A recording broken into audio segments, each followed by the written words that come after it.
Welcome, today in front of me Motorola G60S, and I'll show you how to adjust ringtone volume on this device. So first you should go to the settings, and here tap to the sounds and vibration section, and here you got the ring and notification volume panel. Just to change the volume of your ringtone, swipe this dot to the left or to the right side with your finger.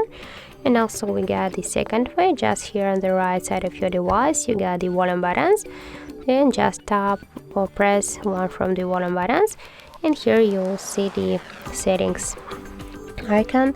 You just all enter the sounds and vibration settings, and here by the same way you can adjust your ringtone volume by swapping to the left or to the right side this dot, and then just tap here to down to confirm and save all the changes.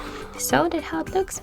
If you found this video helpful, remember to leave a like, comment and subscribe our channel.